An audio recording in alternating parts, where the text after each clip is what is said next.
আমার ভাইয়েরা, নবীজি বিপদে, এতগুলি শত্রু তরবারি নিয়ে তিনি বিপদে ধৈর্যহারা হন নাই।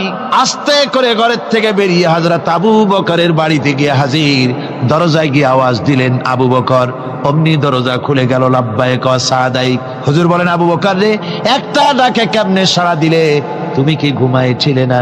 হযরত আবু বকর বলেন, হুজুর আপনি বলেছেন আমাকে নিয়ে হিজরত করবেন। আমি মনে মনে চিন্তা করেছি, না জানি কত রাত্রে নবীজি আসেন, উঠতে যদি আমার দেরি হয়ে যায়, নবীজি যদি দরজার কাছে দাঁড়ায় দাঁড়ায় আমার ডাকাডাকি করে আর আমি যদি ঘুমায় থাকি, তাহলে আল্লাহর নবীর সঙ্গে বেয়াদবি হয়ে যাবে। এই মনে করে বিছানায় না ঘুমাইয়া আপনার গলার আওয়াজ শোনার জন্যে এই দরজার সঙ্গে পিঠ লাগাইয়া লাগাইয়া দাঁড়াইয়া ঘুমাচ্ছিলাম। আল্লাহর নবী হযরত আবু বকরকে সঙ্গে করে নিয়ে চললেন মদিনার দিকে। উল্টা পথে রওনা করলেন। বারবার কাবা শরীফের দিকে তাকাতে লাগলেন। বুখারী শরীফে এসেছে, নবীজি বারবার কাবার দিকে তাকিয়ে বলতেছেন, রে কাবা, বড় আশা ছিল তোর কাছে থাকবো, তোর খেদমত করব, কিন্তু তোর নিষ্ঠুর সন্তানেরা তোর কাছে আমারে থাকতে দিল না রে। আল্লাহ নবী মিসফালা দিয়ে জাবালে কেদোয়ার উপর দিয়ে চলে গেলেন জাবালে সুরে। গুহার কাছে যখন গিয়েছেন, ফজর রক্ত হয়ে গেল। হযরত আবু বকর রাদিয়াল্লাহু তাআলা আনহু বলছেন, হুজুর আর উপায় নাই, দিন হয়ে গেল, এখন বুঝি ধরা পড়ে যাব। ওই গুহার মধ্যে গিয়ে আশ্রয় নেই। তবে আপনি দাঁড়ান, গুহার ভিতরেই পাহাড়িয়া গুহা, বিচ্ছু থাকতে পারে, সাপ থাকতে পারে, আমি আগে ঢুকি। যদি কোনো হিংস্র প্রাণী থাকে আমার উপর দিয়া আঘাত হয়ে যাক, আল্লাহর নবী হেফাজতে থাকুক। হযরত আবু বকর রাদিয়াল্লাহু তাআলা আনহু গুহার ভিতরে নামলেন। নেমে গুহা সাফ করে হুজুরকে ডাকলেন। হুজুর তাশরীফ ফরমালেন গুহার মধ্যে। হুজুর বলেন, আবু বকর, হেঁটে হেঁটে কষ্ট হয়ে গেছে, তুমি বসো, তোমার উরুর উপরে মাথা রেখে আমি একটু ঘুমায়ে যাই। আল্লাহর হাবিব ঘুমায়ে গেলেন। হযরত আবু বকর লক্ষ্য করে দেখেন চতুর্দিকে অনেকগুলি গর্ত দেখা যায়।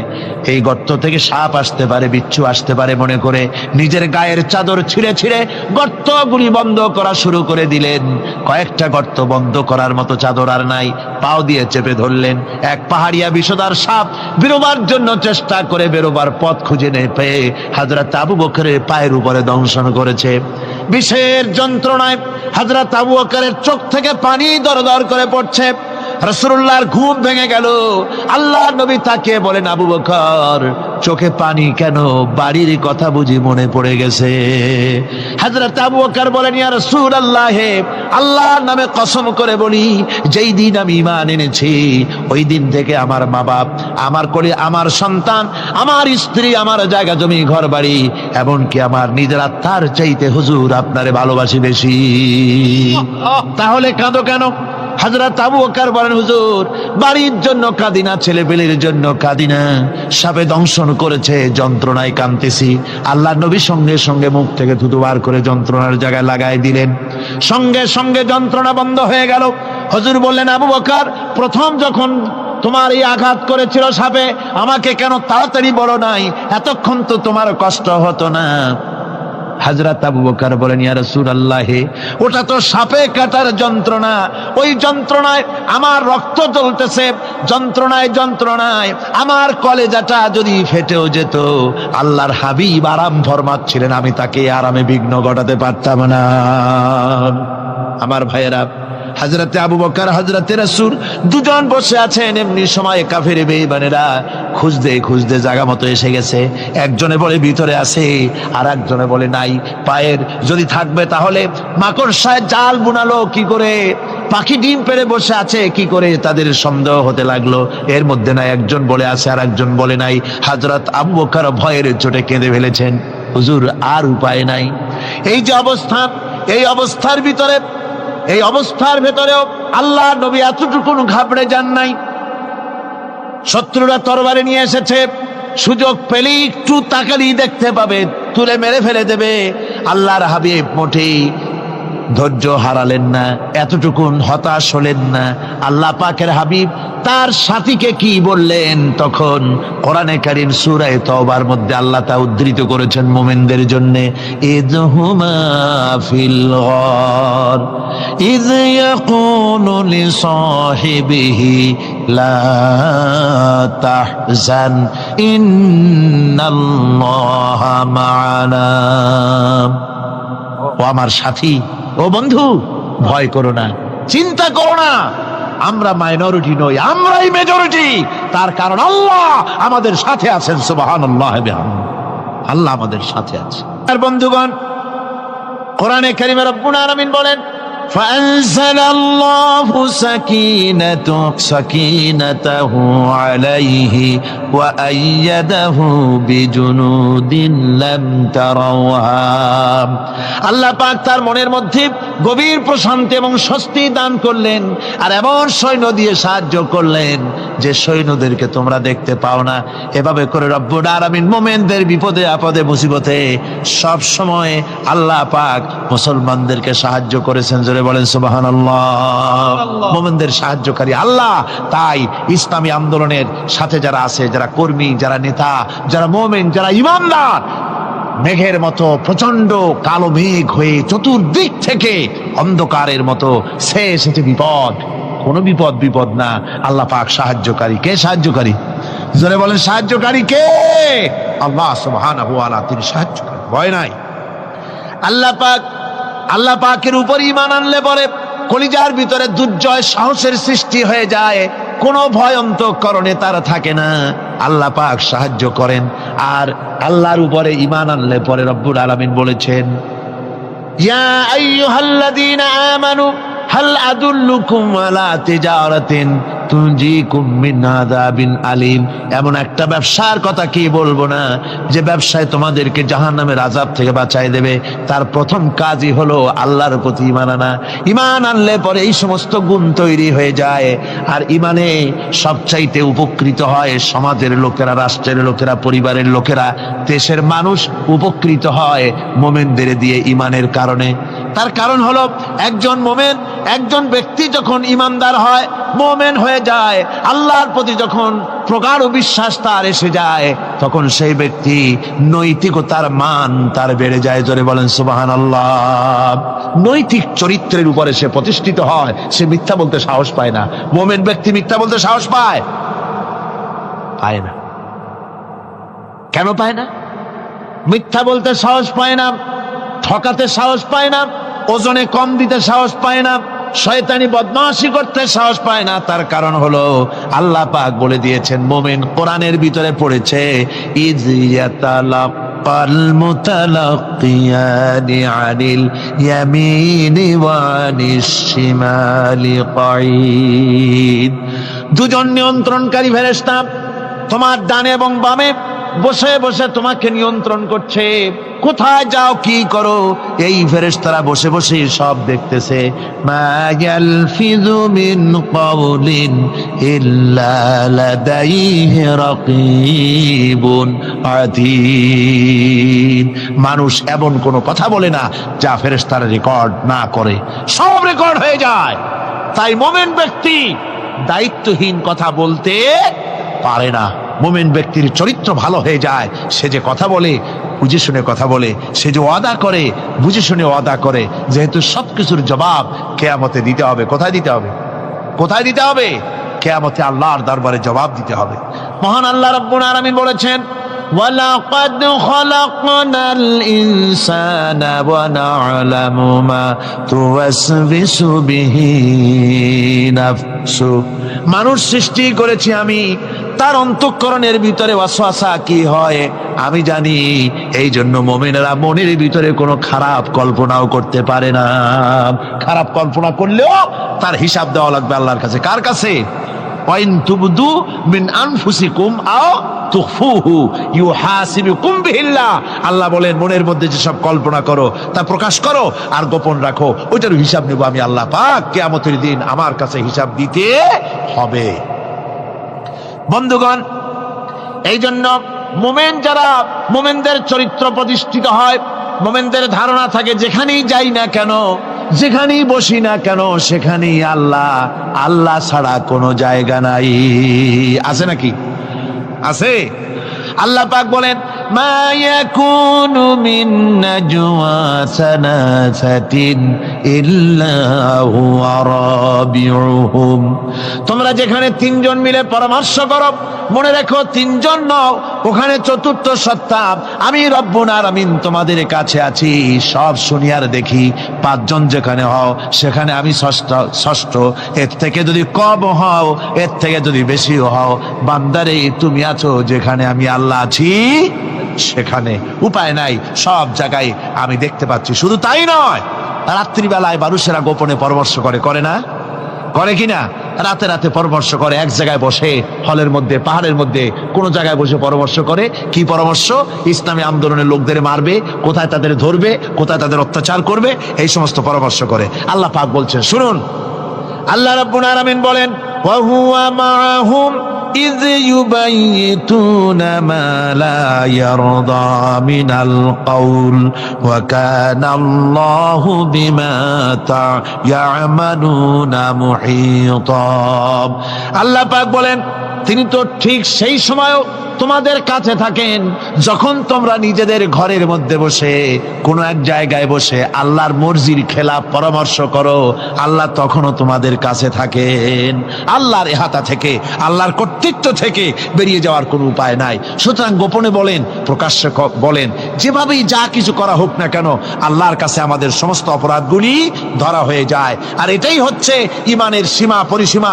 তিলকা হুদুদাল্লাহ ফালা তা'তাদুহা। তিলকা হুদুদুল্লাহ, এটাই হচ্ছে আল্লাহর সীমানা। ইমানের এই সীমারেখা বজায় রেখে ইমানের উপরে মজবুত করে কোনো ব্যক্তি, পরিবার, সমাজ, রাষ্ট্র যদি তৈরি হয়, তাহলে সেই সমাজই শান্তি আসে, সেই সমাজই আরাম আসে, সেই রাষ্ট্র শান্তিপূর্ণ হয়, সেখানে দিন কায়েম হয়, মানুষ সুখ সমৃদ্ধি খুঁজে পায়। সুতরাং আমরা আজকে আলোচনা করলাম ইমানের কোয়ালিটি। কি আলোচনা করলাম? ইমানের কোয়ালিটি। এই কোয়ালিটি দিয়ে যেন আল্লাহ আমাদেরকে ভরপুর করে দেন। জোরে বলেন আমিন। আরো জোরে বলেন আমিন। একবার রাসূল পাক সাল্লাল্লাহু আলাইহি সাল্লামের কাছে একজন মুশরিক এসেছেন, তার কাছে একটা ভাঙ্গা মূর্তি। হুজুর জিজ্ঞেস করলেন, তোমার মূর্তিটা ভাঙা কেন? লোকটি বলল যে এটি হচ্ছে আমার খোদা, একে আমি সব সময় সাথে রাখি, না জানি কোন সময় কোন বিপদে পড়ি, এই জন্য সাথে রাখি বিপদ থেকে বাঁচার জন্য। পথিমধ্যে আমার প্রকৃতির ডাক এলো, পেশাব পায়খানায় যাওয়ার প্রয়োজন হলো, তো মনে করলাম এমন জায়গায় এই খোদা নিয়ে যাওয়া উচিত না। খোদাকে রাস্তার উপরে রেখে তারপরে গেলাম কাম সারতে। কাম সেরে এসে দেখি যে এইটার মাথা থেকে শুরু করে পা পর্যন্ত ভিজা। মনে করলাম খোদার শরীর ভিজা, না জানি নিশ্চয়ই কোনো পবিত্র বরকতপূর্ণ পানি হবে। তো এই বরকতপূর্ণ পানি আমি নিজে একটু টেস্ট করলাম, জিহ্বা দিয়া চাটলাম, খাইলাম, দেখলাম যে কেমন কেমন গন্ধ আসে, আর কি একটা টক টক জাতীয় বিশ্রী রকমের। তো মনে করলাম পবিত্র পানি এরকমের গন্ধ হবে কেন? এদিক ওদিক তাকালাম, তাকিয়ে দেখি দূরে একটা কুকুর দাঁড়ানো, তার নিচের থেকে পানি টপকাচ্ছে। তখন ভাবলাম যে আসলে কোন বরকতের পানি এটা। আমি তখন রাগ করে এইটা ঠ্যাং ধরে আছাড় মারলাম যে তুই কি খোদা না তুই একটা হুদা? তুই তো নিজেরই ঠেকাতে পারিস না বিপদ থেকে, তো আমারে ঠেকাবি কি করে? হাদিস শরীফ এসছে, রাসূল পাক সাল্লাল্লাহু আলাইহি সাল্লাম তখন হেসে দিয়েছিলেন। সে হাসিতে হুজুরের দন্ত মোবারক বিকশিত হয়েছিল, শরীর মোবারক কেঁপে উঠেছিল। হুজুর জিজ্ঞেস করলেন, আমার কাছে কি বক্তব্য এসেছো? লোকটি বলছে, হুজুর আমার কাছে আজকে এইসব জিনিসের ব্যর্থতা, অসারতা ধরা পড়েছে, আমি তৌহিদের আশ্রয় নিতে এসেছি। আল্লাহর নবী বললেন, পড়ো লা ইলাহা ইল্লাল্লাহু মুহাম্মাদুর রাসূলুল্লাহ। মুমিন ব্যক্তি আত্মমর্যাদার সৃষ্টি হয় তার কলিজার মধ্যে, আত্মসম্ভ্রম, আত্মসম্মান। সে কারো কাছে মাথা নত করবে না, তার কারণ সে জানে আমি যার গোলাম তিনি হচ্ছেন সকল ক্ষমতার উৎস। সকল ক্ষমতার উৎস কে? চিল্লায় বলতে হবে, সকল ক্ষমতার উৎস কে? কিন্তু আমার দেশের পার্লামেন্ট, আমার দেশের সংসদ, এই সংসদে নেতা নেত্রীরা সেখানে বসে বলেন সকল ক্ষমতার উৎস, সকল শক্তির উৎস জনগণ। বলেন এরকম সকল ক্ষমতার উৎস জনগণ। এই ধরনের কথা বলা শিরক, বিশ্বাস করাও শিরক। জনগণের ক্ষমতা কোথায়? জনগণ শুধু ভোটের ক্ষমতা রাখে, ক্ষমতা দেওয়ার মালিক আর ক্ষমতা ছিনায় নেওয়ার মালিক জোরে বলেন কে? জনগণই যদি ক্ষমতার মালিক হয় তাহলে 9 বছরের রাজার 10 বছরের সাজা হয় কেমনে? জনগণ ক্ষমতার মালিক নয়, এটি একটি মিথ্যে কথা। এই কথাটি শিরক। কোন মুসলমানের কথা বিশ্বাস করা উচিত নয়। কথা বুঝতে পেরেছেন? কোন মুসলমানের বিশ্বাস করা উচিত নয়। আল্লাহ পাক পরিষ্কার বলেছেন, আন্নাল কুওয়াতা লিল্লাহি জামিআ, সমস্ত ক্ষমতার উৎস কেবলমাত্র আল্লাহ সুবহানাহু ওয়া তাআলা। কিন্তু বেকুবরা বোঝে না, জনগণকে খুশি করার জন্য, তাদের ভোট যেন বারবার পাওয়া যায়, এই জন্য বলে সমস্ত ক্ষমতার উৎস জনগণ। বেকুবেরা, পাগলেরা বুঝে না, সেই জন্যই তারা এই কথাগুলি বলে। কয়েকটি কথা আমাদের দেশে চালু আছে যে কথাগুলি শুনলে খুবই খারাপ লাগে। একটা হচ্ছে সকল ক্ষমতার উৎস জনগণ, এটি মারাত্মক শিরকপূর্ণ কথা। আরেকটি কথা, যখন রেডিও টিভিতে বলা হয় যে কুতুবদিয়া, হাতিয়া সন্দ্বীপ, কক্সবাজার উপকূলীয় এলাকায় থেকে 280 মাইল স্পিডে বাতাস প্রবাহিত হবে, 30 ফিট উঁচু হয়ে জলোচ্ছ্বাস হবে, গ্রেট ডেঞ্জার সিগন্যাল নাম্বার 10 দেখাবার জন্য বলা হলো। সাথে সাথে তারপরেই রেডিও টিভি থেকে, সরকারি যন্ত্র থেকে সরকারের লোকেরা বলতে থাকেন, এই বিরাট তুফান, জলোচ্ছ্বাস এবং ঘূর্ণিঝড়ের মোকাবেলা করার জন্য সেনাবাহিনী প্রস্তুত করে রাখা হয়েছে। কি বেকুবি! 30 ফুট জলোচ্ছ্বাস হবে, সেনাবাহিনী কর্মী কি বন্দুক নিয়ে দাঁড়ায় থাকবে? মোকাবেলা করবা, প্রচন্ড বাতাসের মোকাবেলা করবা তুমি সলিমুদ্দি। হ্যাঁ, বরং বলা যেতে পারে ঘূর্ণিঝড় এবং জলোচ্ছ্বাসের পরে যে দুর্যোগ সৃষ্টি হবে তড়িৎ গতিতে, আমরা সেই দুর্যোগকে, মানুষকে ঠেকাবার জন্য আমরা প্রাণ চেষ্টা চালাবো, আমাদের সব মেশিনারি সেজন্য প্রস্তুত আছে, এটা বলা যেতে পারে। কিন্তু ঝড়ের মোকাবেলা করব, মারাত্মক কথা, মারাত্মক কথা। আবার আরেকটি কথা খুবই মারাত্মক, এগুলো পত্র পত্রিকায় দেখি, অমুক দলের অমুক নেতা হসপিটালে মৃত্যুর সঙ্গে পাঞ্জা লড়তেছে। আজীব তামাশা! মৃত্যু কি তোমার মাইকেল টাইসন? মৃত্যু কি তোমার মোহাম্মদ আলী ক্লে যে পাঞ্জা লড়বা? মৃত্যুর সাথে পাঞ্জা লড়তে পারে এমন ক্ষমতা পৃথিবীর কেউ আছে? সুতরাং এগুলো জাহালাতের কথা, মূর্খতার কথা। মৃত্যু যন্ত্রণায় ভুগছে এটা বলা যায়, মৃত্যু যন্ত্রণায় কষ্ট পাচ্ছে বলা যায়, মৃত্যুর সাথে পাঞ্জা লড়ছে, সলিমুদ্দিন সাহস তো কম না। আমার ভাইয়েরা, সুতরাং সমস্ত ক্ষমতার উৎস কেবলমাত্র আল্লাহ সুবহানাহু ওয়া তাআলা। যাকে খুশি ক্ষমতায় দেন, যাকে খুশি ক্ষমতা থেকে নামায় দেন। এত বড় প্রচন্ড ক্ষমতার মালিক তিনি। রাতকে দিন বানান, দিনকে রাত বানিয়ে দেন, সাগরকে নগর করেন, নগরকে সাগরে পরিণত করে দেন, আমিরকে ফকির করেন, ফকিরকে আমির বানায় দেন, রাস্তার মানুষ ধরে নিয়ে, অপরিচিত লোক একজন ধরে নিয়ে রাষ্ট্রের মালিক বানায় দেন, প্রেসিডেন্ট বানায় দেন। আবার সম্মানের ফুলের মালা দিয়া গলা থেকে শুরু করে পা পর্যন্ত ফুলের মালা দিয়া ভরে দেন। নাফরমানি যখন বাড়তে থাকে, এত বড় ক্ষমতার মালিক আমার আল্লাহ রব্বুল আলামিন ফুলের মালাগুলি বাদ দিয়ে ফুলের মালার পরিবর্তে জুতার মালা গলায় পরাইয়া ফাঁসির মঞ্চে ঝুলাইয়া দেন। পারেন কিনা? প্রচন্ড ক্ষমতার মালিক তিনি। তিনি যদি কারো ক্ষমতা ছিনিয়ে নিবেন, এটা যদি সিদ্ধান্ত হয়, পৃথিবীর মানুষ তাকে ক্ষমতার উপরে রাখতে পারে? আর আল্লাহ যদি কাউকে ক্ষমতা দিতে চান, সেই ক্ষমতা থেকে তাকে মাহরুম কেউ করতে পারে? পারেন। সমস্ত ক্ষমতার একমাত্র মালিক হচ্ছেন কে? আল্লাহ সুবহানাহু ওয়া তাআলা। মানুষেরা বোঝে না, তাই আত্মম্ভরিতা ক্ষমতার মোহে কি করবে দিশা করতে পারে না। এই জন্য যারা মুমিন হবে তাদের এই চিন্তা মনের মধ্যে থাকবে, আত্মমর্যাদা আসবে, কারো সামনে হাত পাতবে না, হাত পাতবে তো আল্লাহ সুবহানাহু ওয়া তাআলার কাছে, কাউকে ভয়ও করবে না। আত্মমর্যাদার কারণে সে তার রিজিক সম্পর্কেও নৃশংস হয়ে যাবে, অর্থাৎ রিস্ক সম্পর্কেও তার পরোয়া থাকবে না যে হক কথা যদি বলি তাহলে যদি আমার চাকরি না থাকে। আছেন এরকম লোক, হক কথা যদি বলি চাকরি যদি না থাকে, দাওয়াত যদি আর না হয়, গুলি খেয়ে যদি মরি, এই চিন্তাও মুমিনের লোকের মধ্যে থাকে না, যেহেতু তার আত্মমর্যাদা এসেছে। রিস্কের মালিক মসজিদের মুতাল্লি নয়। অনেক ইমাম আছে মসজিদে, হক কথা বলতে সাহস পায় না। আছে না? চট্টগ্রামে না থাকতে পারে, বিভিন্ন জেলায় আছে, হক কথা বলার সাহস পায় না। মনে করে রিস্কের মালিক মুতাল্লি অথবা সেক্রেটারি। আর দুর্ভাগ্যজনক সত্য, বাংলাদেশের অধিকাংশ মসজিদের মুতাল্লি আর সেক্রেটারি এমন লোক যারা ধর্মনিরপেক্ষতাবাদে বিশ্বাসী, যারা তার ক্যাসেট আমার কাছে পৌঁছানো হয়েছিল।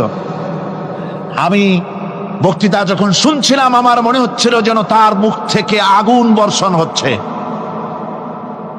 তিনি বলতেছিলেন যে ভারতকে আমরা সাজায়েছি, এ ভারতকে আমরা পাতা পল্লব দিয়ে শাখা। আমার ভাইয়েরা, নবীজি বিপদে, এতগুলি শত্রু তরবারি নিয়ে তিনি বিপদে ধৈর্যহারা হন নাই। আস্তে করে ঘরের থেকে বেরিয়ে হযরত আবু বকরের বাড়িতে গিয়ে হাজির। দরজায় গিয়ে আওয়াজ দিলেন আবু বকর, অমনি দরজা খুলে গেল। লাব্বাইক ওয়া সাদাইক। হুজুর বলেন, আবু বকর রে, একটা ডাকে কেমনে সাড়া দিলে?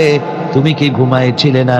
হযরত আবু বকর বলেন, হুজুর আপনি বলেছেন আমাকে নিয়ে হিজরত করবেন, আমি মনে মনে চিন্তা করেছি না জানি কত রাত্রে নবীজি আসেন, উঠতে যদি আমার দেরি হয়ে যায়, নবীজি যদি দরজার কাছে দাঁড়ায় দাঁড়ায় আমার ডাকাডাকি করে আর আমি যদি ঘুমায় থাকি, তাহলে আল্লাহর নবীর সঙ্গে বেয়াদবি হয়ে যাবে। এই মনে করে বিছানায় না ঘুমাইয়া আপনার গলার আওয়াজ শোনার জন্য এই দরজার সঙ্গে পিঠ লাগাইয়া লাগাইয়া দাঁড়াইয়া ঘুমাচ্ছিলাম। আল্লাহর নবী হযরত আবু বকরকে সঙ্গে করে নিয়ে চললেন মদিনার দিকে। উল্টা পথে রওনা করলেন, বারবার কাবা শরীফের দিকে তাকাতে লাগলেন। বুখারী শরীফে এসেছে, নবীজি বারবার কাবার দিকে তাকিয়ে বলতেছেন, রে কাবা, বড় আশা ছিল তোর কাছে থাকবো, তোর খেদমত করব, কিন্তু তোর নিষ্ঠুর সন্তানেরা তোর কাছে আমারে থাকতে দিল না রে। আল্লাহ নবী মিসফালা দিয়ে জাবালে কেদোয়ার উপর দিয়ে চলে গেলেন জাবালে সুরে। গুহার কাছে যখন গিয়েছেন, ফজর রক্ত হয়ে গেল। হযরত আবু বকর রাদিয়াল্লাহু তাআলা আনহু বলছেন, হুজুর আর উপায় নাই, দিন হয়ে গেল, এখন বুঝি ধরা পড়ে যাব, ওই গুহার মধ্যে গিয়ে আশ্রয় নেই। তবে আপনি দাঁড়ান, গুহার ভিতরেই পাহাড়িয়া গুহা, বিচ্ছু থাকতে পারে, সাপ থাকতে পারে, আমি আগে ঢুকি, যদি কোনো হিংস্র প্রাণী থাকে আমার উপর দিয়ে আঘাত হয়ে যাক, আল্লাহর নবী হেফাজতে থাকুক। হযরত আবু বকর রাদিয়াল্লাহু তাআলা আনহু গুহার ভিতরে নামলেন। নেমে গুহা সাফ করে হুজুরকে ডাকলেন। হুজুর তাশরীফ ফরমালেন গুহার মধ্যে। হুজুর বলেন, আবু বকর হেঁটে হেঁটে কষ্ট হয়ে গেছে, তুমি বসো, তোমার উরুর উপরে মাথা রেখে আমি একটু ঘুমায়ে যাই। আল্লাহর হাবিব ঘুমায়ে গেলেন। হযরত আবু বকর লক্ষ্য করে দেখেন চতুর্দিকে অনেকগুলি গর্ত দেখা যায়। এই গর্ত থেকে সাপ আসতে পারে, বিচ্ছু আসতে পারে মনে করে নিজের গায়ের চাদর ছিঁড়ে ছিঁড়ে গর্তগুলি বন্ধ করা শুরু করে দিলেন। কয়েকটা গর্ত বন্ধ করার মতো চাদর আর নাই, পাও দিয়ে চেপে ধরলেন। এক পাহাড়িয়া বিষধর সাপ বেরোবার জন্য চেষ্টা করে বেরোবার পথ খুঁজে না পেয়ে হযরত আবু বকরের পায়ের উপরে দংশন করেছে। বিষের যন্ত্রণায় হযরত আবু বকরের চোখ থেকে পানি দরদর করে পড়ছে। রাসূলুল্লাহর ঘুম ভেঙে গেল।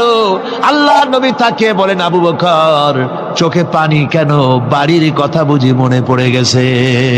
হযরত আবু বকর বলেন, ইয়া রাসূলুল্লাহ, আল্লাহর নামে কসম করে বলি, যেই দিন আমি ঈমান এনেছি ওই দিন থেকে আমার মা বাপ, আমার কোলে আমার সন্তান, আমার স্ত্রী, আমার জায়গা জমি ঘর বাড়ি, এমনকি আমার নিজের আত্মার চাইতে হুজুর আপনারে ভালোবাসি বেশি। তাহলে কাঁদো কেন? হযরত আবু বকর বলেন, হুজুর বাড়ির জন্য কাঁদি না, ছেলেপেলের জন্য কাঁদি না, সাপে দংশন করেছে, যন্ত্রণায় কাঁদতেছি। আল্লাহ নবী সঙ্গে সঙ্গে মুখ থেকে থুতু বার করে যন্ত্রণার জায়গায় লাগাই দিলেন, সঙ্গে সঙ্গে যন্ত্রণা বন্ধ হয়ে গেল। হুজুর বললেন, আবু বকর প্রথম যখন তোমার এই আঘাত করেছিল সাপে, আমাকে কেন তাড়াতাড়ি বলো নাই, এতক্ষণ তো তোমার কষ্ট হতো না।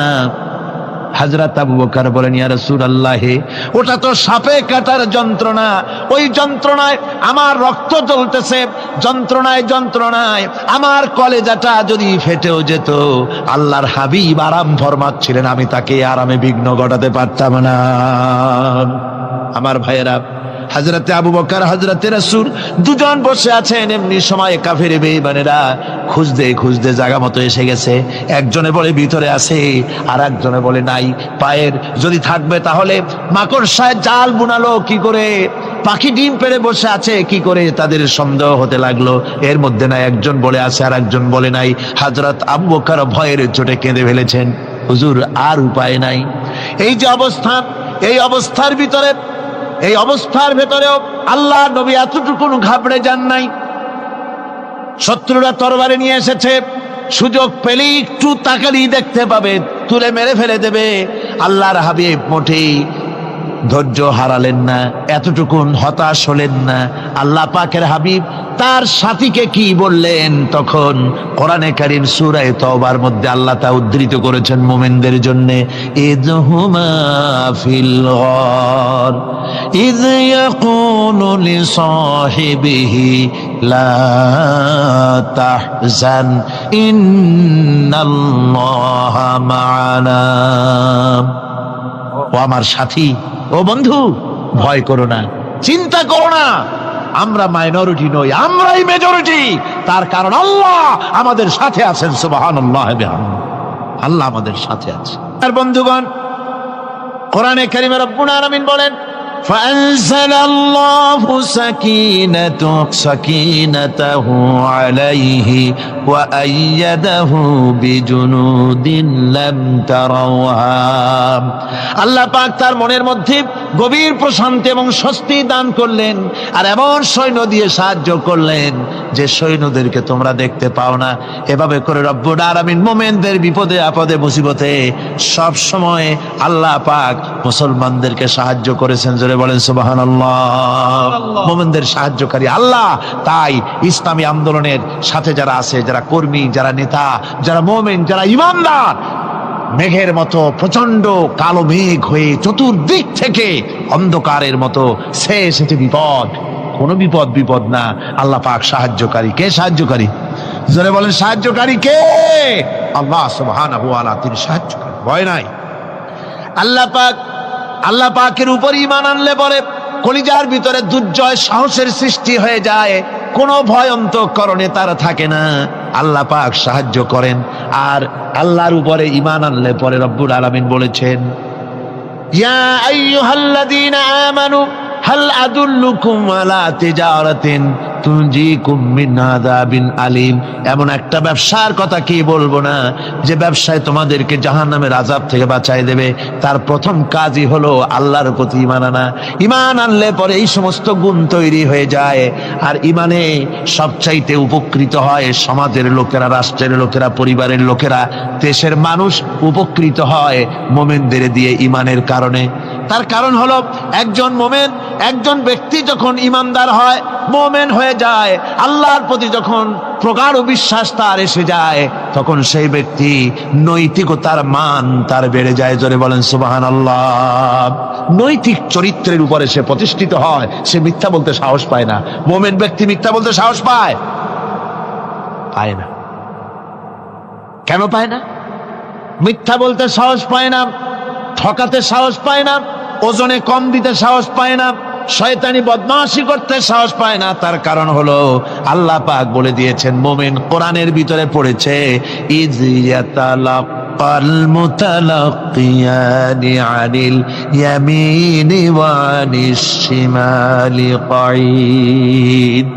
দুজন নিয়ন্ত্রণকারী ফেরেশতা তোমার ডানে এবং বামে বসে বসে তোমাকে নিয়ন্ত্রণ করছে, কোথায় যাও কি করো এই ফেরেশতারা বসে বসে সব দেখতেছে।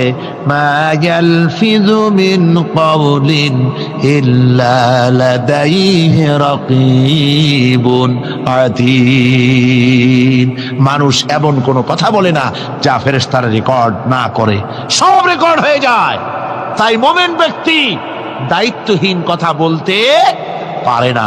মুমিন ব্যক্তির চরিত্র ভালো হয়ে যায়, সে যে কথা বলে বুঝে শুনে কথা বলে, সে যে ওয়াদা করে বুঝে শুনে ওয়াদা করে, যেহেতু সবকিছুর জবাব কিয়ামতে দিতে হবে। কোথায় দিতে হবে? কোথায় দিতে হবে? কিয়ামতে আল্লাহর দরবারে জবাব দিতে হবে। মহান আল্লাহ রাব্বুল আলামিন বলেছেন, ওয়ালাকাদ খালাকনাল ইনসানা ওয়া না'লামু মা তুওয়াসবিসু বিহি নাফসু। মানুষ সৃষ্টি করেছি আমি, তার অন্তঃকরণের ভিতরে ওয়াসওয়াসা কি হয় আমি জানি। এই জন্য মুমিনেরা মনের ভিতরে কোনো খারাপ কল্পনাও করতে পারে না। খারাপ কল্পনা করলেও তার হিসাব দেওয়া লাগবে আল্লাহর কাছে। কার কাছে? ওয়াইন তুবদু মিন আনফুসিকুম আও তুখফুহু ইউহাসিবুকুম বিহিল্লাহ। আল্লাহ বলেন, মনের মধ্যে যেসব কল্পনা করো তা প্রকাশ করো আর গোপন রাখো, ওইটার হিসাব নেব আমি আল্লাহ পাক। কিয়ামতের দিন আমার কাছে হিসাব দিতে হবে। বন্ধুগণ, এই জন্য মুমিন যারা, মুমিনদের চরিত্র প্রতিষ্ঠিত হয়, মুমিনদের ধারণা থাকে যেখানেই যাই না কেন, যেখানেই বসি না কেন, সেখানেই আল্লাহ, আল্লাহ ছাড়া কোনো জায়গা নাই। আছে নাকি? আছে। আল্লাহ পাক বলেন, মা ইয়াকুনু মিন নাজওয়া সালাসাতিন ইল্লা হুয়া রাবিউহুম। তোমরা যেখানে তিনজন মিলে পরামর্শ করো, মনে রেখো তিনজন নও, ওখানে চতুর্থ সত্তা আমি রব্বুল আলামিন তোমাদের কাছে আছি। সব শুনি আর দেখি। পাঁচজন যেখানে হও সেখানে আমি ষষ্ঠ। এর থেকে যদি কম হও, এর থেকে যদি বেশি হও, বান্দারে তুমি আছো যেখানে আমি আল্লাহ আছি সেখানে। উপায় নাই, সব জায়গায় আমি দেখতে পাচ্ছি। শুধু তাই নয়, রাত্রিবেলায় মানুষেরা গোপনে পরামর্শ করে, করে না? করে কিনা? রাতে রাতে পরামর্শ করে, এক জায়গায় বসে, হলের মধ্যে, পাহাড়ের মধ্যে, কোন জায়গায় বসে পরামর্শ করে। কি পরামর্শ? ইসলামী আন্দোলনের লোকদের মারবে, কোথায় তাদের ধরবে, কোথায় তাদের অত্যাচার করবে, এই সমস্ত পরামর্শ করে। আল্লাহ পাক বলছেন, শুনুন, আল্লাহ রাব্বুল আলামিন বলেন, ওয়া হুয়া মাআহুম ইয ইউবাইয়িতুনা মা লা ইয়ারদা মিনাল কাউল ওয়া কানা আল্লাহু বিমা তা'য়ামালুনা মুহীতা। আল্লাহ পাক বলেন, তিনি তো ঠিক সেই সময়ও তোমাদের কাছে থাকেন যখন তোমরা নিজেদের ঘরের মধ্যে বসে, কোনো এক জায়গায় বসে আল্লাহর মর্জির খেলাফ পরামর্শ করো। আল্লাহ তখনও তোমাদের কাছে থাকেন। আল্লাহর ইহাতা থেকে, আল্লাহর কর্তৃত্ব থেকে বেরিয়ে যাওয়ার কোনো উপায় নাই। সুতরাং গোপনে বলেন, প্রকাশ্যে বলেন, যেভাবেই যা কিছু করা হোক না কেন, আল্লাহর কাছে আমাদের সমস্ত অপরাধগুলি ধরা হয়ে যায়। আর এটাই হচ্ছে ইমানের সীমা পরিসীমা। তিলকা হুদুদাল্লাহ ফালা তা'তাদুহা।